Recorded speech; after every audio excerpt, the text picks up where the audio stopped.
रात काफी गहरा चुकी थी। चारों तरफ सन्नाटा बन रहा था। माया हॉल में बेचैनी से इधर उधर टहल रही थी। दीवार पर टंगी घड़ी टन टन करके 12 बजा चुकी थी और हर बीतता मिनट उसकी चिंता को और गहरा करता जा रहा था। वो बार बार दरवाजे की ओर देखती, फिर घड़ी की तरफ, और अंत में थक कर सोफे पर बैठ जाती। लेकिन चैन उसे वहां भी नहीं मिलता। इतना वक्त हो गया है, विराट अभी तक नहीं आया। वो घड़ी की सुइयों को घूरते हुए बुदबुदाई, उसने तो कहा था कि जल्दी आ जाएगा। वो अंदर ही अंदर घुट रही थी। बार बार उसका मन किसी अनजाने डर से कांप उठता। दिल जैसे कह रहा हो कि कुछ ठीक नहीं है, लेकिन वो डर को खुद से दूर करने की कोशिश करती रही। माया को बिल्कुल अंदाजा नहीं था कि विराट के साथ एक ऐसा हादसा हो चुका है जिसने उसकी यादों को मिटा दिया था। वो अब माया को पहचानता तक नहीं था। जिस इंसान का वो बेसब्री से इंतजार कर रही थी, उसकी जिंदगी में माया नाम की कोई पहचान ही नहीं बची थी। इसी असमंजस और बेचैनी में माया कभी खिड़की के पास जाती, कभी दरवाजे पर जाकर सुनने की कोशिश करती कि कोई आहट तो नहीं। तभी अचानक डोरबेल बजती है।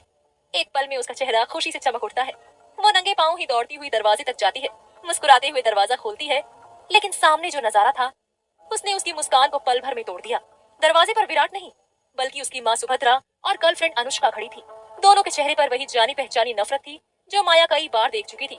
लेकिन आज उनके चेहरे पर कुछ और भी था, जैसे कोई ठानी हुई सजा लेकर आए हो। माया स्तब्ध थी, समझ नहीं पा रही थी कि ये दोनों इतनी रात गई उसके घर क्यों आई है। सुभद्रा ने तीखी नजरों से घूरते हुए कहा, क्या हुआ? हमें देखकर चौंक गई? किसी और का इंतजार कर रही थी क्या? माया ने कुछ नहीं कहा। उसका गला सूख चुका था। वो बस असहाय सी इधर उधर देखने लगी। अनुष्का ने हाथ सीने पर बांधते हुए चुभती आवाज में कहा, और किसका इंतजार करेगी आंटी? विराट का ही कर रही होगी, ब्लडी बिच। तलाक के बाद भी उसकी जिंदगी से चिपकी हुई है, जैसे कोई जोक हो। ये लड़की तो किसी भी हद तक जा सकती है। अपने हुस्न का इस्तेमाल करके विराट को फिर से फंसाना चाहती है। उसके शब्द माया के दिल को छलनी कर गए। उसने अनुष्का की तरफ ठंडी और दर्द भरी नजर से देखा। अनुष्का ने उसकी आंखों में झांकते हुए जहर उगला। देखो इसका एटीट्यूड, जैसे मैंने इसका कुछ छीन लिया हो, जबकि सच्चाई ये है कि इसने मुझसे मेरा विराट छीनने की कोशिश की है। जरा भी शर्म नहीं बची इसमें। सुभद्रा ने अनुष्का की बात में जोड़ते हुए कहा, और शर्म होती भी कहाँ है इन दो कौड़ी की लड़कियों में। गरीब घर की होती है, बस अमीर घर के लड़कों को फंसाने का हुनर जानती है। इन्हें बहू नहीं, कोठे की शोभा बनना चाहिए। उनकी बातें माया के सीने में चुभ रही थी, लेकिन वो अभी भी संयम बनाए रखी थी। फिर वो धीमी आवाज में बोली, आप दोनों यहाँ क्यों आई हैं? और विराट, वो कहाँ है? उसका ये सीधा सवाल सुनकर दोनों ठिठक गई। सुभद्रा का चेहरा गुस्से से तमतमा उठा। वो तेजी से माया की ओर बढ़ी और उसे एक जोरदार तमाचा जड़ दिया। माया का चेहरा एक तरफ झुक गया और अनुष्का के होठों पर मुस्कान फैल गई। सुभद्रा चीखती हुई बोली, बेशर्म लड़की, तुम अब भी पूछ रही हो कि विराट कहाँ है? तुम्हें क्या लगा कि हम तुम्हें फिर से सिंघानिया खानदान में घुसने देंगे? अब विराट के दादा नहीं रहे, इसलिए भूल जाओ। मेरे रहते तुम्हारा यहाँ दोबारा आना नामुमकिन है। उसका एक एक शब्द माया की आत्मा को चीर रहा था। उसने आंसुओं से भरी आंखों से सुभद्रा की ओर देखा और धीरे लेकिन दृढ़ स्वर में बोली, अपने लहजे पर काबू रखिए। आप विराट की माँ हैं, इसीलिए अब तक चुप हूँ, लेकिन मुझे विराट से मिलना है, सिर्फ उससे बात करनी है। ये सुनते ही सुभद्रा का पारा और चढ़ गया। उसने माया के बाल पकड़ लिए और जोर से झटक दिया। माया दर्द से चीख उठी। एक जोरदार धक्का देकर सुभद्रा ने उसे जमीन पर गिरा दिया। माया के पेट में तेज चोट लगी और वो दर्द से करहा उठी। अनुष्का दौड़कर बाहर गई और कुछ अजनबी मर्दों को लेकर आई। माया जमीन से उठने की कोशिश कर रही थी। वो गर्भवती थी और उसे सबसे ज्यादा डर अपने बच्चे की सलामती को लेकर था। उसे अंदाजा भी नहीं था कि उसकी जिंदगी इस मोड़ पर पहुंच जाएगी जहां ना कोई सहारा था, ना इंसाफ। और उस रात एक और तूफान उसके दरवाजे पर दस्तक देने वाला था। सुभद्रा गुस्से में माया को घूरते हुए बोली, तूने बहुत बड़ी गलती की विराट की जिंदगी में आकर। उसे बहला फुसलाकर अपने जाल में फंसाया, यहाँ तक कि उसके बच्चे को भी पेट में पाल लिया। लेकिन मैं तुझे तेरे इरादों में कभी कामयाब नहीं होने दूंगी। ना तुझे विराट की जिंदगी में एक्सेप्ट करूंगी और ना ही उस नाजायज बच्चे को सिंघानिया खानदान का वारिस मानूंगी। माया का चेहरा पल भर में सफेद पड़ गया। सुभद्रा की बातों में जितनी नफरत थी, उतना ही जहर भी। वो एक पल को चुप रही, लेकिन उसकी आंखों में डर साफ दिख रहा था। सुभद्रा ने फिर कहा, आज मैं तुम दोनों का किस्सा यही खत्म कर दूंगी। जहाँ तक रही विराट की बात, तो वो बस टाइम पास कर रहा था तेरे साथ। उसे अब तेरी याद तक नहीं है। वो तुझे भूल चुका है, जैसे कभी तू उसकी जिंदगी में थी ही नहीं। जल्दी ही विराट और अनुष्का की शादी की खबर हर जगह फैलेगी और तू दूर बैठकर देखती रह जाएगी। माया की सांसें रुकने लगी। उसके लिए ये सब किसी बुरे सपने से कम नहीं था। पर सुभद्रा यही नहीं रुकी। उसने गार्ड्स की तरफ इशारा करते हुए कहा, इसे और इसके पेट में पल रहे नाजायज बच्चे को यहीं खत्म कर दो। ऐसा मारो कि ये जिंदगी भर पछताए कि इसने दोबारा हमारे रास्ते में आने की हिम्मत की थी। माया की रूह कांप गई। वो जैसे पत्थर बन गई। उसके पैरों में जान नहीं थी। सुभद्रा और अनुष्का थोड़ी देर खड़ी होकर पूरा तमाशा देखने लगी, जैसे किसी थ्रिलर सीन का मजा ले रही हो। दो गार्ड्स घर के अंदर घुसे और माया को जमीन से जबरदस्ती उठाने लगे। माया डर से कांपने लगी। उसका चेहरा पूरी तरह पीला पड़ चुका था। वो चीखते हुए बोली, नहीं, छोड़ो मुझे, प्लीज जाने दो, छोड़ो मुझे। उसने खुद को छुड़ाने की बहुत कोशिश की, लेकिन दोनों गार्ड्स पत्थर जैसे बेरहम थे। किसी मशीन की तरह उन्होंने माया को मारना शुरू कर दिया। माया दर्द से चिल्ला उठी। उसकी चीखें पूरे घर में गूंजने लगी, लेकिन वहां किसी का दिल नहीं पसीजा। उन गार्ड्स के चेहरे पर एक पल के लिए भी कोई अफसोस या दया नहीं थी। सुभद्रा और अनुष्का वहीं खड़ी थी। अनुष्का के चेहरे पर एक अजीब सी तृप्ति दिख रही थी। उसने हंसते हुए कहा, वेरी गुड, इसके साथ तो यही होना चाहिए आंटी, बल्कि इससे भी ज्यादा बुरा। माया की आंखें अब धीमे धीमे बंद हो रही थी और उस रात इंसानियत कहीं मरती चली गई थी। अनुष्का गुस्से में दांत पीसते हुए बोली, इसने मुझसे मेरे विराट को छीनने की हिम्मत की है। इसे ऐसी सजा मिलनी चाहिए कि आगे से विराट का नाम सुनते ही इसकी रूह कांप जाए। सुभद्रा ने भी हल्की सी तिरछी मुस्कान के साथ जवाब दिया, तुम फिक्र मत करो, इसके साथ वैसा ही होगा। तुम बस देखती जाओ। आज ना ये बचेगी और ना ही इसके पेट में पल रहा ये नाजायज बच्चा। रही बात विराट की, तो वो अब सब कुछ भूल चुका है, इस लड़की को भी और उसके बच्चे को भी। सुभद्रा और अनुष्का पूरे मजे के साथ माया की हालत को देख रही थी, जैसे ये किसी और की तकलीफ नहीं बल्कि उनकी जीत का जश्न हो। उधर दोनों गार्ड्स ने माया को बेरहमी से मारा था। उसे दीवार से धक्का मारकर पटक दिया। उसके सिर पर गहरी चोट लगी थी और खून बहने लगा। थप्पड़ों की गूंज कमरे में गूंजती रही। फिर उसे जमीन पर गिराकर उसके पेट पर बार बार लात मारी गई। माया अपने पेट को कसकर पकड़ती रही, अपने बच्चे को बचाने की नाकाम कोशिश करती रही, लेकिन उसकी हालत उस वक्त एक टूटी हुई गुड़िया जैसी हो चुकी थी, कमजोर, बेसहारा और अकेली। वो हाथ जोड़कर रोती रही, गिड़गिड़ाती रही, अपने बच्चे की जान की भीख मांगती रही, लेकिन वहां कोई सुनने वाला नहीं था। उन बेरहम गार्ड्स के चेहरों पर ना कोई भाव था, ना इंसानियत। माया का पूरा शरीर खून से लथपथ हो गया था। जमीन पर खून की एक परत सी बन चुकी थी। धीरे धीरे माया की आंखें बंद होने लगी। उसका शरीर बेजान सा होता जा रहा था। अगर उस हालत में किसी को सुकून मिल रहा था तो वो थी अनुष्का और सुभद्रा। इसका तो काम तमाम हो गया। चलो अब, विराट हमारा इंतजार कर रहा होगा, अनुष्का बोली। सुभद्रा ने गार्ड्स की तरफ देखा और ठंडे लहजे में कहा, इसकी बॉडी को ठिकाने लगा दो, फेंक दो कहीं कचरे में, जैसे इसकी कोई अहमियत ही नहीं थी। ये कहकर सुभद्रा और अनुष्का वहां से निकल गई, सीधा अस्पताल की ओर जहां विराट था। उधर गार्ड्स ने माया के बेहोश शरीर को उठाया, गाड़ी की डिक्की में डाला और उसे लेकर शहर के बाहर की तरफ निकल गई। थोड़ी देर बाद गाड़ी एक सुनसान नदी किनारे आकर रुकी। एक गार्ड बोला, इसे यहीं फेंक देते हैं, रात है, कोई देख भी नहीं रहा, बॉडी बहती चली जाएगी और जानवरों का काम हो जाएगा। दूसरे ने भी हामी में सिर हिलाया, हाँ यही सही रहेगा। वो दोनों गाड़ी से उतरे और डिक्की खोलकर माया के खून से सने शरीर को बाहर निकाला। वो पूरी तरह बेहोश थी, लेकिन उसके चेहरे पर अब भी अजीब सी मासूमियत और खूबसूरती बची हुई थी। एक गार्ड ने उसे देखते हुए कहा, सच कहूं तो लड़की बहुत खूबसूरत है। दूसरे ने ठंडी हंसी में कहा, यही खूबसूरती इसका सबसे बड़ा श्राप बन गई, इसी ने इसे इस हाल में पहुंचा दिया। अब ज्यादा इसकी शक्ल पर मत मर, वरना पता चला कि मिसेस सिंघानिया हमें भी यहीं भिगवा दे। पहला गार्ड छेप कर हंसा और दोनों ने मिलकर माया को उठाया और नदी में फेंक दिया। माया का सिर एक पत्थर से टकराया और खून की एक और लकीर पानी में फैल गई। क्या यही अंत था माया और विराट की कहानी का? क्या कभी विराट जान पाएगा कि उसकी जिंदगी में कोई माया नाम की लड़की थी? क्या होगा जब विराट को अपनी माँ और गर्लफ्रेंड की सच्चाई पता चलेगी? जानने के लिए सुनिए इस कहानी का अगला एपिसोड। अरे अपनी पत्नी के नाम नहीं कर सकती, वो भी कंपनी की तरफ से। आप भूल रहे हैं कि ये कंपनी सिर्फ आपकी नहीं है। हॉल में बैठी तमाम बिजनेस टाइकून, डायरेक्टर्स और स्टेक होल्डर्स एक साथ चौंक गए। विराट की सांसें जैसे अटक गई थी। माया की आवाज ने जैसे उसे किसी गहरे ट्रांस से बाहर खींच लिया था। वो थोड़ी देर तक समझ नहीं पाया कि क्या हो रहा है। विराट हड़बड़ाते हुए बोला, मेरी नहीं है मतलब? मैं विराट सिंघानिया हूँ, CEO ऑफ सिंघानिया ग्रुप। क्या मतलब कि ये कंपनी मेरी नहीं है? माया ने एक हल्की सी मुस्कान के साथ अपने लॉयर की ओर देखा और फिर बोर्ड ऑफ डायरेक्टर्स की तरफ कहा, आपकी याददाश्त को थोड़ा रिफ्रेश करने की जरूरत है मिस्टर सिंघानिया। बोर्ड के सामने सबूत है कि कंपनी के फाउंडेशन के समय जितना इन्वेस्ट आपने किया था उतना ही मेरा भी था, और मेरे हिस्से को कभी खत्म नहीं किया जा सकता, सिर्फ आपकी मर्जी से तो बिल्कुल नहीं। हॉल में फुसफुसाहटें शुरू हो गई। सब कुछ अचानक से उलटने लगा था। अनुष्का और सुभद्रा का चेहरा सफेद पड़ चुका था, उसके होंठ सूख चुके थे। वो माया को देख रही थी जैसे कोई भूत लौट आया हो। सुभद्रा फौरन माया के सामने आकर खड़ी हो गई। उसके चेहरे का रंग उड़ चुका था और आंखों में गुस्से की लपटें झलकने लगी। उसने वहां आसपास मौजूद हालात को देखते हुए अपनी भावनाओं पर काबू पाया और दांत पीसती हुई बोली, ये क्या बकवास कर रही हो तुम लड़की? ये कंपनी तुम्हारी कैसे हो सकती है? ये मेरे बेटे की कंपनी है। माया ने बेहद शांत लेकिन गहराई से भरी निगाहों से सुभद्रा की तरफ देखा। उसकी आंखों में एक ऐसी डार्कनेस थी जो भीतर तक सिहरन दौड़ा दे। सुभद्रा के शरीर में जैसे बिजली सी दौड़ गई, उसकी उंगलियां तक कांपने लगी थी। माया ने सुभद्रा को इग्नोर किया और अब विराट की तरफ देखा। उसका चेहरा भावहीन था पर नजरें शार्प। माया बोली, मिस्टर सिंघानिया, इस कंपनी में मेरी 50% हिस्सेदारी है और इसका मतलब ये है कि आपके हर फैसले से पहले मेरी अनुमति जरूरी है। एक बार सन्नाटा पूरे हॉल में पसर गया। विराट के चेहरे पर अब शौक की जगह गुस्से की परछाइयां थी।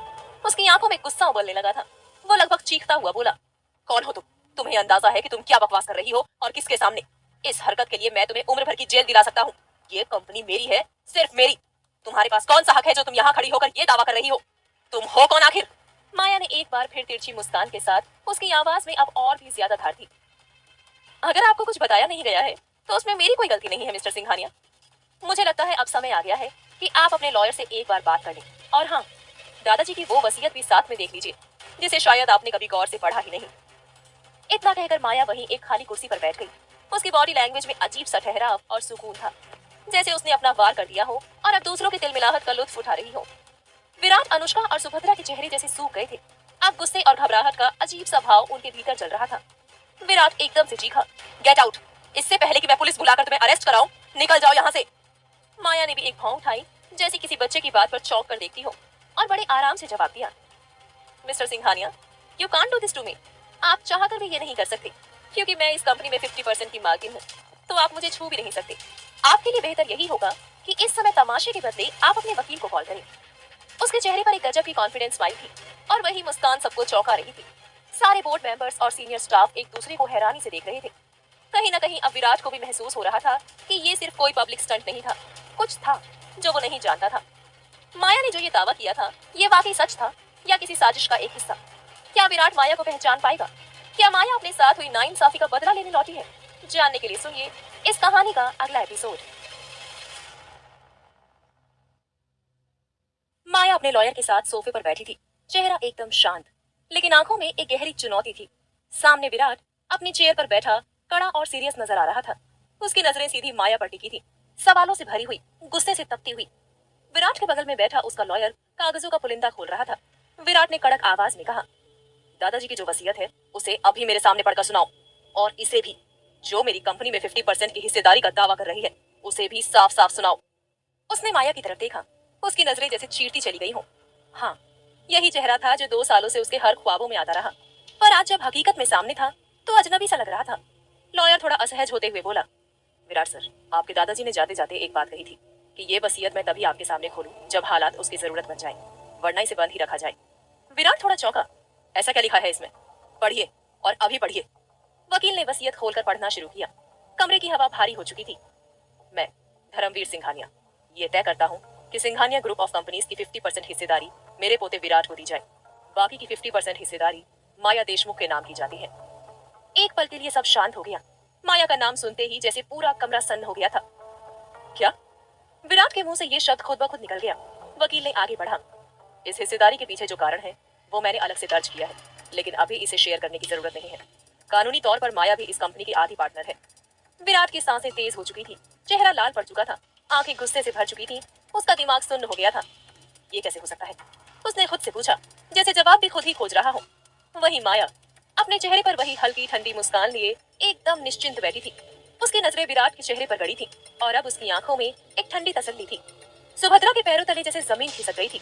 उसे यकीन ही नहीं हो रहा था कि उसके ससुर यानी विराट के दादाजी ने माया की शादी विराट से तय की थी, और इससे भी बड़ा झटका ये था कि उन्होंने माया के नाम कंपनी का 50% हिस्सा कर दिया था। उसे इस बात की जरा सी भी भनक नहीं थी। अंदर ही अंदर उसका खून खौल उठा था। बूढ़ा ये क्या कर गया? उसके जहन में यही गूंज रहा था। वहीं दूसरी तरफ माया पूरी शाही अदा के साथ बैठी थी, एक पैर दूसरे पर चढ़ाया हुआ, एक हाथ सोफे की बैक पर टिका हुआ, चेहरा बिल्कुल शांत और ठंडी मुस्कान से सजा हुआ। सुभद्रा की हालत देखकर जैसे उसके अंदर एक अजीब सी तसल्ली फैल रही थी। सुभद्रा की आंखें गुस्से से भर उठी। उसने माया की तरफ तीखी नजरों से देखा और कहा, विराट के दादाजी ऐसा कैसे कर सकते हैं? तुम्हारे नाम हमारी आधी प्रॉपर्टी कैसे कर दी उन्होंने? माया ने अपनी आईब्रोज हल्के से ऊपर उठाई और बेहद सटल लेकिन तीखे अंदाज में बोली, वो आपके ससुर थे, तो शायद ये सब आपको पहले से पता होना चाहिए था, या फिर शायद आप उनके लिए इतनी अहम थी ही नहीं कि उन्होंने आपको ये बताना जरूरी समझा होता। उन्होंने मुझे वो दिया जो मैं डिजर्व करती थी, क्योंकि बदले में मैंने उन्हें वो दिया जो उनके लिए बहुत कीमती था। पूरा कमरा जैसे एक पल को थम गया। सब एक दूसरे का चेहरा देखने लगे, लेकिन किसी को समझ नहीं आया कि माया किस कीमती चीज की बात कर रही थी। विराट ने आंखें सिकोड़ते हुए उसकी तरफ देखा। आवाज में झुंझलाहट और शक दोनों था। तुम कहना क्या चाह रही हो? तुमने ऐसा क्या दिया मेरे ग्रैंडपा को जो बदले में उन्होंने हमारी आधी कंपनी तुम्हारे नाम कर दी? माया के चेहरे पर एक रहस्यमयी मुस्कान आ गई। उसने अपने बैग से एक डॉक्यूमेंट निकाला और उसे धीरे से विराट की तरफ बढ़ा दिया। विराट ने थोड़ा चौंकते हुए वो फाइल हाथ में ली। उसके चेहरे पर कंफ्यूजन साफ दिख रहा था। सुभद्रा और अनुष्का दोनों की नजरें अब विराट के चेहरे पर टिक चुकी थी। उनके लिए ये सिर्फ एक कागज का टुकड़ा नहीं था, ये उनके रुतबे और कंट्रोल का फैसला करने वाला पल था। जैसे जैसे विराट की नजर उस रिपोर्ट पर गई, उसके एक्सप्रेशन पल भर में बदल गए। पहले हल्का झटका, फिर गहराई से आंखें फैल गई, चेहरा पूरी तरह शॉक में था। व्हाट? उसके मुंह से बेसाख्ता निकला। कमरे की हवा में जैसे करंट दौड़ गया हो। हर किसी की धड़कन एक पल के लिए थम चुकी थी। और अब सबकी निगाहें उस रिपोर्ट पर थी जो अब विराट के हाथ में कांप रही थी। सुभद्रा ने विराट के कंधे पर हाथ रखा। आवाज में घबराहट थी। विराट, क्या लिखा है उस रिपोर्ट में? विराट अब भी शॉक में था। उसने धीमे से अपनी माँ की ओर देखा। आंखों में शक था। मॉम, मुझे बचपन में जिसने लीवर डोनेट किया था वो कोई और नहीं, यही लड़की थी। ये सुनकर सुभद्रा के चेहरे से रंग उड़ गया। क्या? ये तुम क्या कह रहे हो विराट? ये कैसे हो सकता है? ये लड़की तुम्हें लीवर कैसे डोनेट कर सकती है? उसने तुरंत रिपोर्ट विराट के हाथ से छीनी और आंखों से पढ़ने लगी। अनुष्का भी उसके बगल में झांक रही थी। कमरे में सन्नाटा था। विराट की नजरें अब माया पर टिकी थी। उसकी आंखों में सवालों का तूफान था। एक अजीब सा कनेक्शन, एक पहचानी सी छवि। माया की मुस्कान में एक अजीब सी ठंडक थी और उसका चेहरा। हाँ, विराट इस चेहरे को जानता था।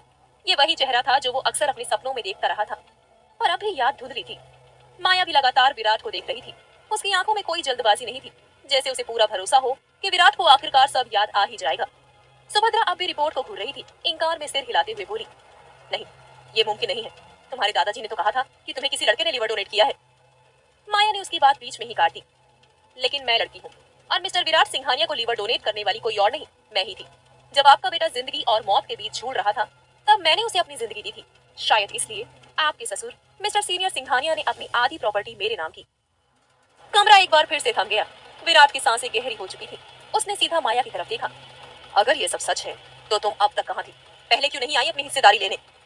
माया के चेहरे पर हल्की सी हंसी उभरी। विराट भले ही कुछ याद नहीं कर पा रहा था, लेकिन माया को सब याद था। हर पल, हर चेहरा, हर चोट। उसने एक तीखी नजर सुभद्रा और अनुष्का की तरफ डाली। उनकी आंखों में डर था। माया की निगाहें जैसे उनके सीक्रेट्स को भेद रही थी। सुभद्रा और अनुष्का दोनों ही असहज हो उठी। उनके चेहरे पर साफ दिख रहा था कि उन्हें डर था, कहीं माया विराट को उसकी भूली हुई यादें वापस ना दिला दे। लेकिन माया ने कोई रहस्य खोलने की कोशिश नहीं की। वो बस शांत स्वर में बोली, दरअसल मैं अपनी स्टडीज के लिए अब्रॉड चली गई थी और जैसे ही लौटी सबसे पहला काम मैंने यही किया। वापस आकर वो लेने आई हूँ जो मेरा हक है। उसका लहजा ठंडा था, लेकिन शब्दों में आग थी। फिर उसने सुभद्रा और अनुष्का की ओर देखा। एक बेहद मीनिंगफुल चुप्पी तोड़ती नजर, जैसे वो कह रही हो कि वो सिर्फ कागजों की हिस्सेदारी लेने नहीं आई, कुछ और भी है जो उस पर बकाया है। अनुष्का ने सुभद्रा को अपने साथ चलने का इशारा किया और दोनों मेंशन के गार्डन में चली गई। जाते ही अनुष्का डर कर बोली, अब क्या करें आंटी, वो लड़की तो हमारी आधी प्रॉपर्टी ले गई। सुभद्रा की आंखों में डर से ज्यादा गुस्सा था, लेकिन आवाज में साफ झलक रहा था कि वो डरी हुई है। हमें उसे रोकना होगा। अगर विराट को याद आ गया तो ये लड़की सब कुछ उगल देगी। और तुम जानती हो, विराट को अगर गुस्सा आया तो वो हमें भी नहीं छोड़ेगा। वो कुछ देर चुप रही, फिर सुभद्रा फुसफुसाई, मुझे सिर्फ उसकी याददाश्त की चिंता है, बाकी सब मैं संभाल लूंगी। अंदर बैठा विराट अब भी समझ नहीं पा रहा था कि ये सब उसके साथ हो क्या रहा है। उसी पल माया उसके पास आई। वो एकदम से चौंक गया जब वो बेहद करीब खड़ी थी। माया ने उसकी आंखों में देखा, फिर अपना हाथ धीरे से विराट के सीने पर रखा।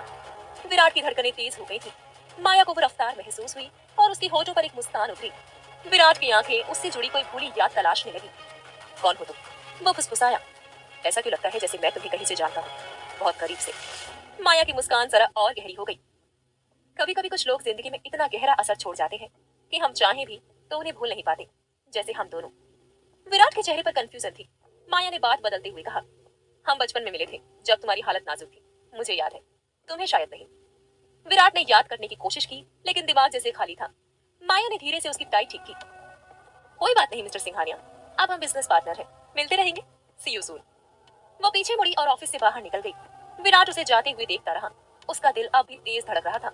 जवाब उसके पास नहीं थे, सिर्फ सवाल थे और एक चेहरा जो बार बार आंखों के सामने आ रहा था। बिल्डिंग के बाहर माया की मुलाकात सुभद्रा और अनुष्का से हुई। दोनों अभी भी चिंतित खड़ी थी। माया ने अपने गॉगल्स ठीक किए, ठंडी मुस्कान के साथ बोली, हेलो लेडीज, 2 साल बाद तुम दोनों को देखकर अच्छा लगा। दोनों जैसे अचानक किसी अपराध के रंगे हाथ पकड़े गए हों। सुभद्रा की आवाज में गुस्सा और जहर घुला था। क्या कमबैक किया है तुमने? हमारी गलती थी, उस दिन तुम्हें खुद जाकर खत्म कर देना चाहिए था। माया के चेहरे से मुस्कान गायब हो गई। उसकी आंखों में अब बर्फीली आग थी। वो बेहद ठंडी आवाज में बोली, मैं उसी गलती का हिसाब बराबर करने आई हूँ और वो लेने भी जो मेरा है। वो थोड़ा आगे बढ़ी, दोनों की आंखों में झांकती हुई बोली, विराट की याददाश्त चली गई, लेकिन मेरी नहीं। मैंने उसकी जान बचाई थी और अब उसकी जिंदगी में वापस आकर धीरे धीरे तुम दोनों की जिंदगी से सब कुछ छीन लूंगी। अगर तुम सड़क पर आकर भीख मांगने लगो तो भी मुझ पर उंगली मत उठाना, क्योंकि तब तुम्हें याद आएगा कि मेरा नाम माया क्यों है। इतना कहकर वो अपनी गाड़ी में बैठी, दरवाजा बंद किया और बिना पीछे देखे निकल गई। और पीछे रह गई सिर्फ घबराई हुई आंखें, थरथराते होठ और एक डर जो धीरे धीरे सब कुछ निगलने वाला था। क्या सुभद्रा माया को इस तरह अपना सब कुछ बर्बाद करते देखती रहेगी? अगली चाल क्या चलेंगी सुभद्रा और अनुष्का? क्या माया अपने इरादों में कामयाब हो पाएगी? जानने के लिए सुनिए इस कहानी का अगला एपिसोड।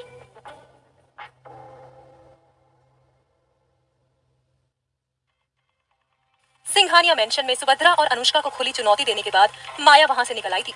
उसके चेहरे पर सख्ती थी, आंखों में गुस्सा भरा था, लेकिन चेहरे पर फुल कॉन्फिडेंस।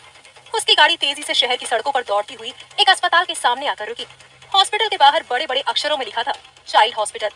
गाड़ी के रुकते ही माया ने अपना मोबाइल निकाला और किसी को कॉल किया। उसने जल्दी से कहा, कहाँ हो तुम?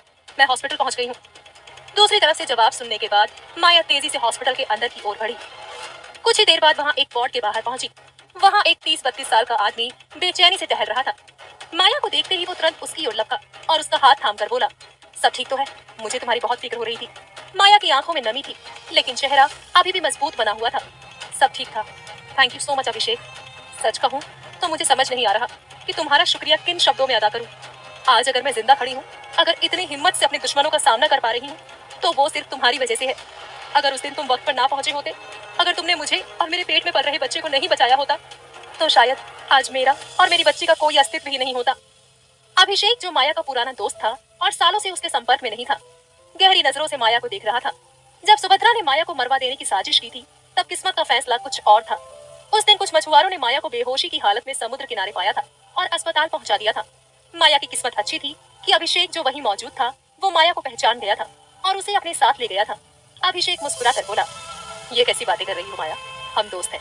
अगर मेरी जगह तुम होती तो तुम भी वही करती। इसमें कोई एहसान वाली बात नहीं है।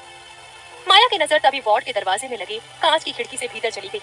वहाँ एक नन्ही बच्ची बेड पर लेटी हुई थी। उसकी मासूम सांसें मशीनों से बंधी थी। डॉक्टर उसका इलाज कर रहे थे, लेकिन उसका चेहरा थका और कमजोर लग रहा था। माया की आंखों में आंसू भर आए, उसका गला भराया। उसने दर्द भरी आवाज में कहा, सुभद्रा और अनुष्का के कर्मों की वजह से आज मेरी बच्ची इस हालत में है। वो नन्ही जान, जिसने अभी ठीक से दुनिया भी नहीं देखी, इतनी बड़ी सजा क्यों भुगत रही है? वो दीवार का सहारा लेकर खड़ी रही, लेकिन उसके भीतर गुस्सा उबल रहा था। माया गुस्से में बोली, इसका हिसाब मैं चुकता करके रहूंगी अभिषेक। वो दोनों औरतें, उन्होंने मुझसे जो कुछ भी छीना है, मैं वो सब वापस लेकर रहूंगी। मेरी बच्ची को इंसाफ दिलाकर रहूंगी।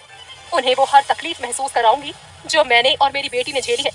अब ये लड़ाई सिर्फ माया की नहीं रही, ये एक माँ की जंग है। अभिषेक ने माया की आंखों में झांका। वहाँ आंसू थे, दर्द था, लेकिन सबसे ऊपर थी एक गुस्से की लहर जो बुझने वाली नहीं थी। अभिषेक ने माया के कंधे पर हल्के से हाथ रखा, उसे शांत करने की कोशिश की और धीमे से कहा, डॉक्टर ने मिलने को कहा है, चलो उनसे मिल लेते हैं। माया ने चुपचाप सिर हिला दिया। उसने अपनी भीगी आंखों को पोंछा और अभिषेक के साथ डॉक्टर के केबिन की ओर बढ़ गई। डॉक्टर अपने केबिन में पहले से मौजूद था।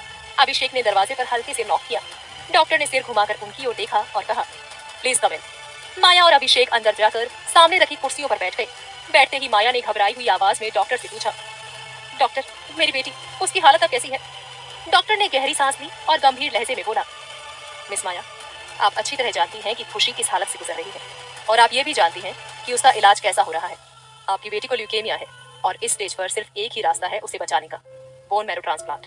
इसके लिए उसका बायोलॉजिकल सिबलिंग यानी सगे भाई या बहन होना जरूरी है। माया के चेहरे से जैसे सारी जान निकल गई। उसकी आंखों के सामने अपनी बच्ची का मासूम चेहरा घूम गया, जो जिंदगी की लड़ाई अकेले लड़ रही थी। वो नन्ही सी जान, जो दुनिया को ठीक से समझ भी नहीं पाई थी, एक ऐसी बीमारी से जूझ रही थी जो हर पल उसे भीतर से तोड़ रही थी, और अब उसे बचाने का एकमात्र रास्ता था माया का फिर से मां बनना, और वो भी विराट के बच्चे की मां। माया ने डॉक्टर की ओर देखा और मजबूती से बोली, डोंट वरी डॉक्टर, अपनी बेटी को बचाने के लिए मुझे जो कुछ भी करना पड़े मैं करूंगी। आप बस उसे जिंदा रखिए। वो मेरी जिंदगी का आखिरी सहारा है, मैं उसे खो नहीं सकती। डॉक्टर ने गंभीरता से सिर हिलाया और साफ शब्दों में कहा, देखिए, मैं आपको झूठी दिलासा नहीं दूंगा, वक्त बहुत कम है, आपको जल्दी फैसला लेना होगा, नहीं तो हम भी कुछ नहीं कर पाएंगे। उम्मीद है आप मेरी बात समझ रही हैं। माया की आंखें भर आई थी, उसका दिल बैठने लगा था, लेकिन चेहरा अब भी मजबूत था। माया धीमे से बोली, बस थोड़ा सा वक्त दीजिए डॉक्टर, मैं अपनी बच्ची को कुछ नहीं होने दूंगी, उसके लिए मुझे जो भी करना पड़े मैं करूंगी। अभिषेक ने माया की ओर देखा और बाहर निकलने को कहा। अस्पताल से बाहर निकलते वक्त माया का चेहरा उतरा हुआ था। उसकी आंखों में चिंता साफ झलक रही थी। उसकी हर सांस में एक डर समाया था, खुशी को खो देने का डर। अभिषेक खामोशी से उसके साथ चल रहा था। वो समझ रहा था कि माया किन हालातों से गुजर रही है। फुटपाथ पर रुककर उसने माया के दोनों कंधों को थाम लिया और उसका चेहरा अपनी तरफ मोड़ते हुए कहा, माया, रिलैक्स, मुझे पता है तुम ये कर लोगी, तुम खुशी को कुछ नहीं होने दोगी। वैसे भी हमारी प्लानिंग के मुताबिक तुम विराट की जिंदगी में एंट्री कर चुकी हो, अब बहुत जल्दी तुम खुशी को बचाने का रास्ता भी ढूंढ लोगी, मुझे तुम पर पूरा भरोसा है।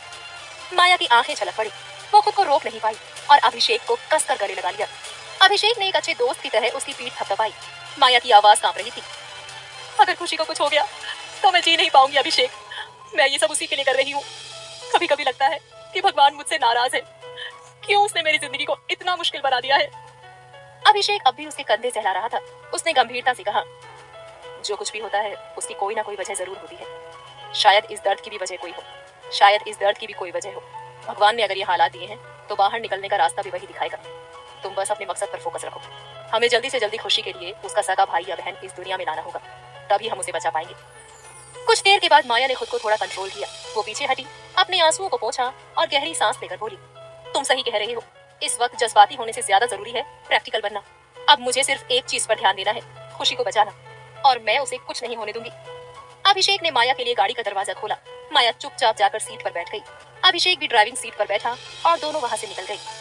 लेकिन जैसे ही उनकी गाड़ी मुड़ी, पास खड़ी एक दूसरी कार का शीशा धीरे धीरे नीचे सरका। उस गाड़ी में विराट बैठा हुआ था। वो एक जरूरी मीटिंग के लिए इसी रास्ते से गुजर रहा था, लेकिन उसकी नजर अनजाने ही माया और अभिषेक पर पड़ गई थी। उसने साफ देखा था, माया ने किसी मर्द को गले लगाया था। चेहरे पर कोई रिएक्शन नहीं था, लेकिन उसकी आंखों में हलचल साफ दिख रही थी। वो खुद से बड़बड़ाया, ये कौन था? माया का बॉयफ्रेंड या उसका हस्बैंड? क्या माया शादीशुदा है? कुछ देर वो यूं ही खामोशी से माया की जाती गाड़ी को देखता रहा। फिर गहरी सांस लेकर खुद को नॉर्मल करने की कोशिश की और चिढ़कर बोला, रबिश, टोटल रबिश। मुझे क्या फर्क पड़ता है उसका बॉयफ्रेंड है या हस्बैंड? क्या हो गया है तुम्हें विराट? तुम खुद शादीशुदा हो। Are you out of your mind? उसने एक झटके में गाड़ी स्टार्ट की और तेजी से वहां से निकल गया, पर दिल में एक अजीब सी जलन और बेचैनी छोड़कर। क्या माया अपने दर्द को किनारे रखकर अपने मकसद को पूरा कर पाएगी, या जज्बात उसकी राह में रुकावट बन जाएंगे? विराट के दिल में उठती ये अजीब सी जलन क्या किसी छुपे जज्बात की तरफ इशारा है, या फिर माया के लिए मुश्किलों की एक नई शुरुआत?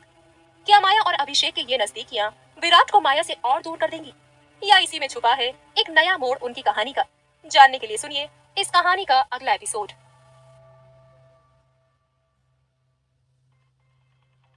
विराट माया को किसी और आदमी के साथ देखकर जैसे ही घर लौटा, उसके चेहरे पर गुस्सा और उलझन साफ झलक रही थी। उसे खुद नहीं समझ आ रहा था कि आखिर वो इतना परेशान क्यों हो रहा है। गुस्सा था, लेकिन वजह समझ नहीं आ रही थी। जैसे ही उसने घर में कदम रखा, सुभद्रा की नजर उस पर पड़ी। विराट सीधे हॉल में आकर सोफे पर बैठ गया और दोनों हाथों से अपना सिर थाम लिया। सुभद्रा भी उसके पास आई और बगल में बैठकर उसने नरम आवाज में पूछा, विराट क्या हुआ? सिर में दर्द हो रहा है? विराट ने बिना उसकी तरफ देखे गुस्से में कहा, व्हाट द हेल मॉम, आपने मुझे ये इतनी बड़ी बात क्यों नहीं बताई कि जब मेरा लीवर ट्रांसप्लांट हुआ था तो लीवर डोनेट करने वाली कोई लड़की थी? सुभद्रा थोड़ी घबराई, लेकिन खुद को संभालते हुए बोली, विराट, मुझे सच में नहीं पता था। मुझे बस इतना बताया गया था कि कोई लड़का है तुम्हारी उम्र का जिसने डोनेट किया है। किसी ने नहीं बताया कि वो लड़की थी, और वो भी वही लड़की। विराट कुछ पल के लिए चुप हो गया। उसकी आंखें कहीं खोई हुई लग रही थी। तभी अनुष्का वहां आई और नाराजगी से बोली, विराट तुम आ गए, मैं कब से तुम्हारा वेट कर रही थी।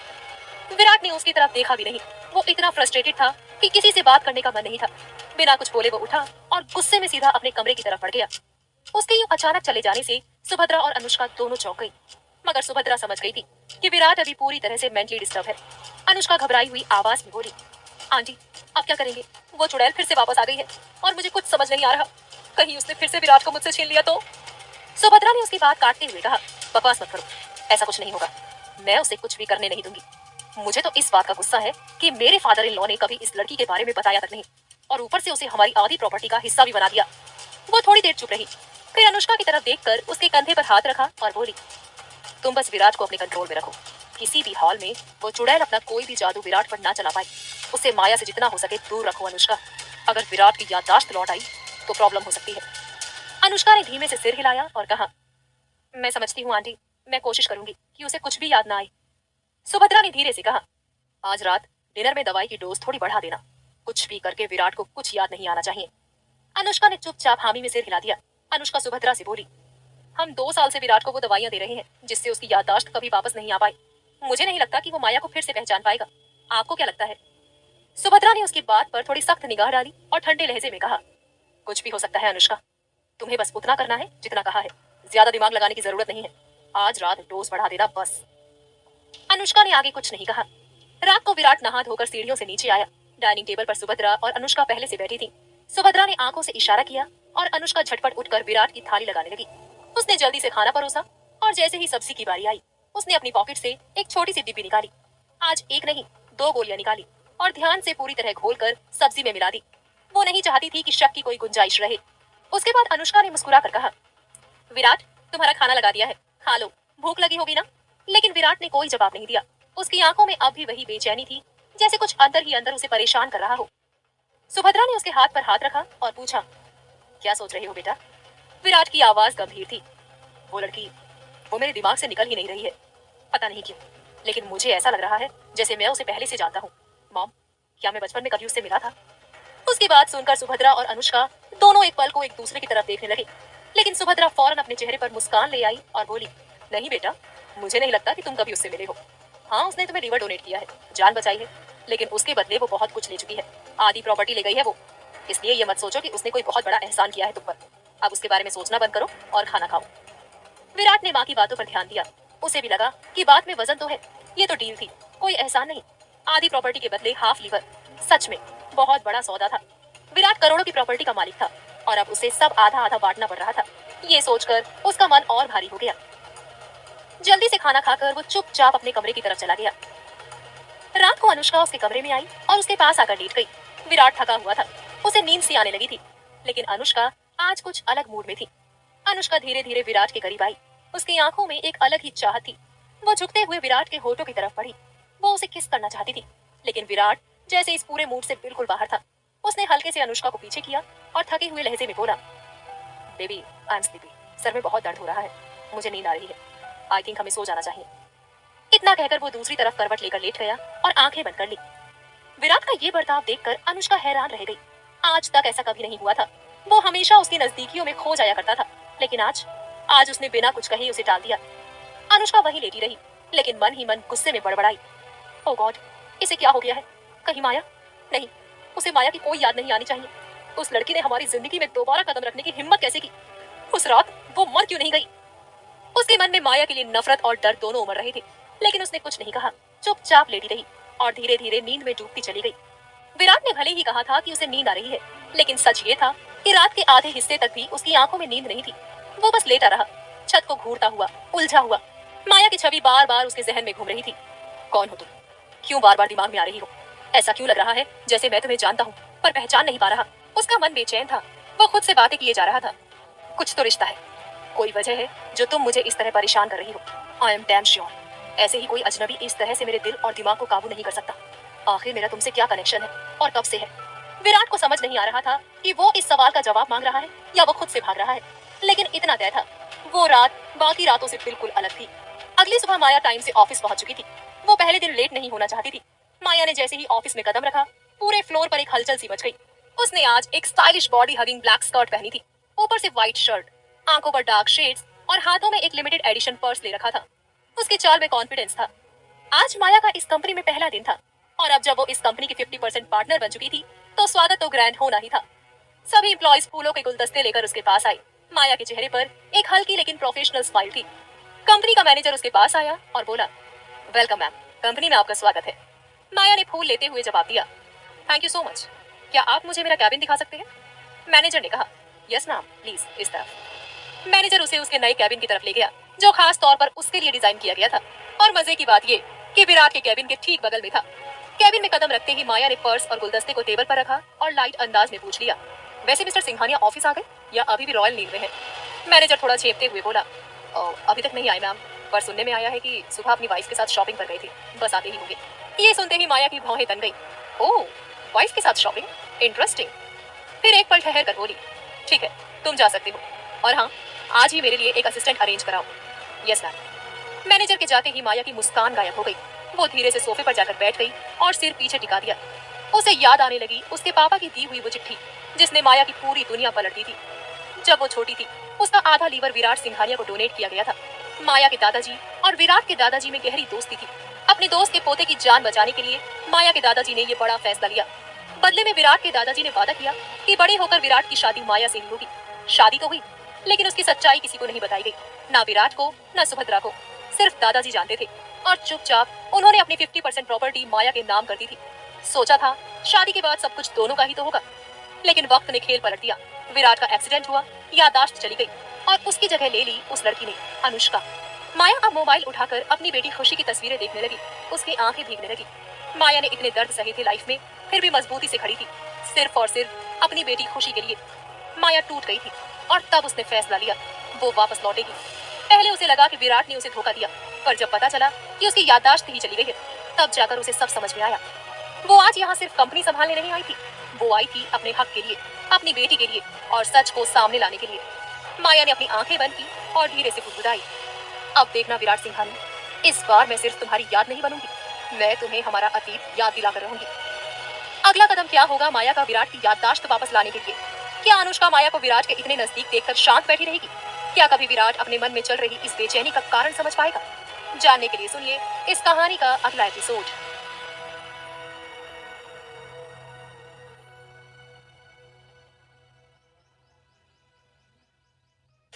आई प्रॉमिस, जिन लोगों ने हमें अलग किया उन्हें मैं ऐसी सजा दूंगी कि वो हमारे बीच आने से पहले 100 बार सोचेंगे। उसी वक्त ऑफिस के गलियारे में हलचल हुई। विराट अपने फोन में खोया हुआ तेजी से भीतर आया। उसका चेहरा गंभीर था, निगाहें स्क्रीन पर टिकी थी।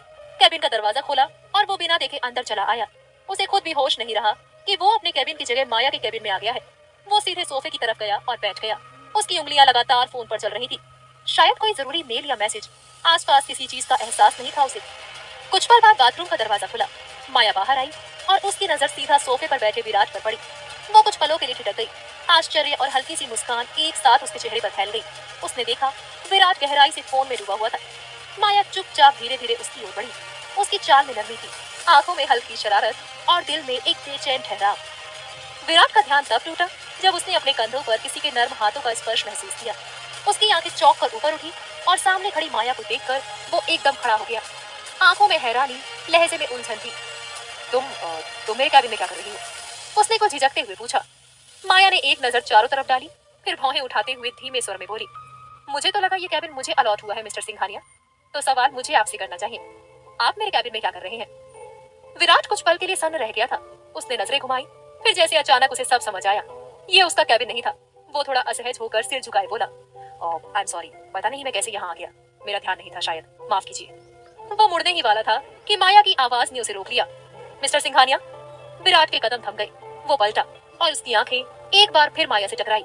माया उसके पास आई, चेहरे पर वही मुस्कान जो हमेशा विराट को भीतर तक हिला देती थी। इतना भी मत उलझिए अपने काम में कि आसपास क्या हो रहा है ये भी ना पता चले, वो बोली। खैर, अब जब आप यहाँ आ ही गए हैं तो एक कॉफी तो पी लीजिए मेरे साथ। आज मेरा ऑफिस में पहला दिन है, किसी को जानती नहीं हूँ और काम समझने में आपकी मदद तो लगेगी, आखिर अब हम बिजनेस पार्टनर हैं। माया की आवाज में जो अपनापन था वो विराट को ठिठका गया। उसके लहजे में कोई औपचारिकता नहीं थी, सिर्फ एक पुरानी पहचान की झलक थी और शायद एक भूली हुई कहानी का सिरा भी। विराट ने हल्का खांसते हुए गला साफ किया और एक लंबी नियंत्रित सांस लेकर माया की ओर देखा। देखिए मिस माया, उसने संयमित लहजे में कहा, मुझे पता है कि आप नई हैं और आपको कुछ चीजें समझनी है, लेकिन इस वक्त मैं फ्री नहीं हूँ। कुछ जरूरी मीटिंग्स हैं जो मुझे अटेंड करनी है। मैं किसी को भेज देता हूँ जो आपको आपके काम के बारे में गाइड कर देगा।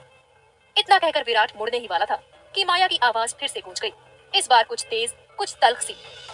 मैं आपकी बिजनेस पार्टनर हूँ मिस्टर सिंघानिया, उसने कहा, ना कि कोई एम्प्लॉय जिसे आप किसी और से काम सिखवाएं। मुझे कोई और क्यों सिखाएगा, आप क्यों नहीं? माया का ये तेवर कुछ ऐसा था जिसकी विराट को आदत नहीं थी। उसे ये पसंद नहीं था कि कोई उससे यूं सीधा सवाल करे, और वो भी इस लहजे में। वो उसकी तरफ पलटा, चेहरा थोड़ा सख्त हुआ। फाइन, उसने दो टूक कहा, मैं अभी बिजी हूँ, फ्री हुआ तो बताऊंगा। और फिर बिना कुछ और कहे वो तेज कदमों से केबिन से बाहर निकल गया। माया वहीं खड़ी रही, होठों पर अभी मुस्कान थी, धीमी, रहस्यमयी और जानबूझकर खींची हुई। कितना दूर भागोगे मुझसे विराट, उसने मन ही मन कहा। आना तो तुम्हें मेरी ही बाहों में है और ज्यादा वक्त नहीं है मेरे पास। मुझे तुमसे एक बच्चा चाहिए और उसके लिए तुम्हारा मेरे साथ होना जरूरी है। दिन गुजरते गए। विराट ने जितनी कोशिश की माया से दूर रहने की, माया ने उतनी ही शिद्दत से उसे अपनी तरफ खींचने की कोशिश की। ना जाने क्यों माया के सामने आते ही विराट को कुछ अजीब सा महसूस होता था। एक अनजानी बेचैनी, एक खिंचाव जिसे वो समझना नहीं चाहता था, शायद डरता था, इसलिए वो उसे जितना हो सके इग्नोर करता था। काम की आड़ लेकर, मीटिंग्स के बहाने या कभी केबिन के ही दरवाजे बंद करके। लेकिन माया भी समझ रही थी कि विराट क्या करने की कोशिश कर रहा है। वो हर दिन और भी खूबसूरत दिखने की कोशिश करती थी। स्लीक ड्रेसिंग, परफ्यूम की हल्की महक, ऑफिस में घूमते वक्त विराट के सामने बेवजह कुछ पूछने का बहाना, सब कुछ सोचा समझा था। और विराट, वो खुद को इन चीजों से कितना भी बचाने की कोशिश करता, कहीं ना कहीं उसका ध्यान भटक ही जाता। एक दिन विराट अपने केबिन में लैपटॉप पर बैठा जरूरी मीटिंग अटेंड कर रहा था। कॉल खत्म होते ही उसने राहत की सांस ली और लैपटॉप बंद किया। तभी दरवाजे पर हल्की सी दस्तक हुई। उसने सिर उठाकर देखा। दरवाजे पर माया खड़ी थी, हाथ में टिफिन बॉक्स, होठों पर वही मुस्कान, आंखों में वही ठहराव। विराट को अचानक वही बेचैनी फिर से महसूस हुई। माया ने जो ड्रेस पहनी थी, पेंसिल स्कर्ट और स्लीवलेस शर्ट, वो उसके फिगर को बहुत खूबसूरती से उभार रही थी। वो बेहद प्रोफेशनल दिख रही थी और उतनी ही अट्रैक्टिव। विराट का ध्यान खुद ब खुद भटकने लगा और वो खुद पर झुंझलाया। उसे ये भी याद आया कि पिछले कुछ दिनों से वो देख रहा था, ऑफिस के कई मेल एम्प्लॉय माया को घूरते थे, उस पर धीमे धीमे कमेंट करते थे और ना चाहते हुए भी ये बात विराट को चुभती थी बहुत ज्यादा। आप यहाँ? उसने कुछ असहज होते हुए पूछा। माया अंदर आई आत्मविश्वास के साथ। वो क्या है मिस्टर सिंघानिया? उसने कहा। केबिन में अकेले लंच करते करते बोर हो जाती हूँ, सोचा आपसे पूछ लूं। अगर आप फ्री हैं तो साथ में लंच कर लें। वैसे भी हमें हमारे न्यू प्रोजेक्ट पर कुछ डिस्कस करना है। विराट ने बस हल्के से सिर हिलाया, शब्द जैसे गले में ही अटक गए थे। माया मुस्कुरा दी। वो सीधे सोफे की ओर गई, टेबल पर टिफिन रखा और खोलने लगी।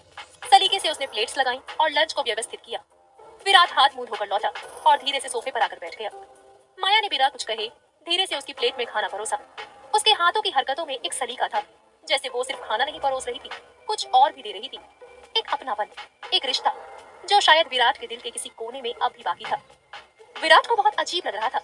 वो नहीं समझ पा रहा था कि माया के साथ बैठकर इस तरह लंच करना उसे इतना असामान्य क्यों लग रहा है।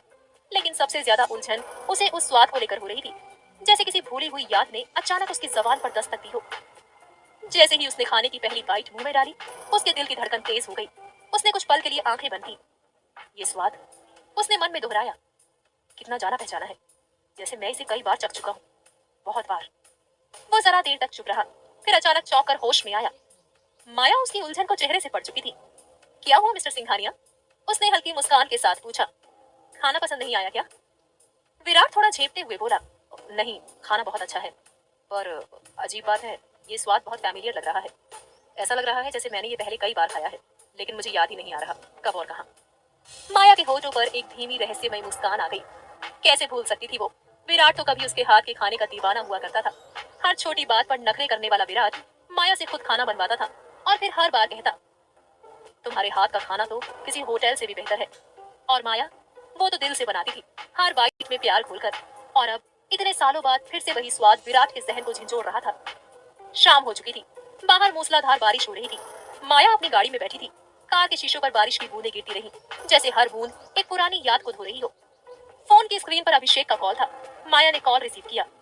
हाँ अभिषेक। हाँ अभिषेक। माया की आवाज में थकान और चिंता की मिली जुली झलक थी। मैं समझ रही हूँ कि तुम क्या कहना चाहते हो। मैं कोशिश कर रही हूँ, पर ये उतना आसान नहीं है। विराट अब पहले जैसा नहीं रहा। ना वो लड़कियों के साथ फ्लर्ट करता है, ना ही ज्यादा सोशल होता है। अब वो एकदम बदल चुका है, फैमिली मैन जैसा लगने लगा है। मुझे उसके करीब आने के लिए कुछ चालें चलनी होगी, थोड़ा वक्त चाहिए। अभिषेक की आवाज दूसरी तरफ से गंभीर होकर आई। माया, वक्त तुम्हारे पास ज्यादा नहीं है। खुशी की तबीयत बिगड़ रही है, डॉक्टर ने साफ कहा है। You have to get pregnant as soon as possible. Maya की सांस भारी हो गई, आंखें भीगने लगी। मुझे पता है अभिषेक, इस दुनिया में अगर किसी की फिक्र मुझे सबसे ज्यादा है तो वो है मेरी बेटी खुशी। मैं उसकी माँ हूँ और मैं कुछ भी करके उसे बचाऊंगी। मैंने आज डिसाइड कर लिया है, चाहे जो हो जाए, आज मैं अपने मकसद में कामयाब होकर रहूंगी। कुछ सेकंड की चुप्पी के बाद उसने फिर पूछा, खुशी कैसी है अब? उसकी तबीयत थोड़ी ठीक है ना? अभिषेक ने गाड़ी से उतरते हुए जवाब दिया। हाँ, मैं अभी हॉस्पिटल से ही लौट रहा हूँ। फिलहाल उसकी हालत स्टेबल है, डॉक्टर पूरी कोशिश कर रहे हैं, लेकिन अंत में सब कुछ तुम पर ही निर्भर करता है। माया ने कुछ नहीं कहा, बस हल्के से सिर झुका लिया। उसने अपनी घड़ी पर नजर डाली। टिक टिक करते सेकंड जैसे उसे याद दिला रहे थे कि अब और देर नहीं होनी चाहिए। अभिषेक, उसने धीमे लेकिन ठोस स्वर में कहा, मैं तुमसे कल बात करती हूँ। वक्त आ गया है मेरे प्लान को एग्जीक्यूट करने का। फोन की दूसरी तरफ से अभिषेक बोला, बेस्ट ऑफ लक। मुझे भरोसा है इस बार तुम खुशी के लिए कुछ भी कर जाओगी। और फिर कॉल कट गया। क्या माया विराट के करीब आने में कामयाब होगी, या एक बार फिर अनुष्का उसके रास्ते की रुकावट बनेगी? क्या विराट अभी अपनी जिंदगी के सबसे बड़े राज, अपनी बेटी खुशी के बारे में जान पाएगा? माया अब क्या कदम लेगी? जानने के लिए सुनिए इस कहानी का अगला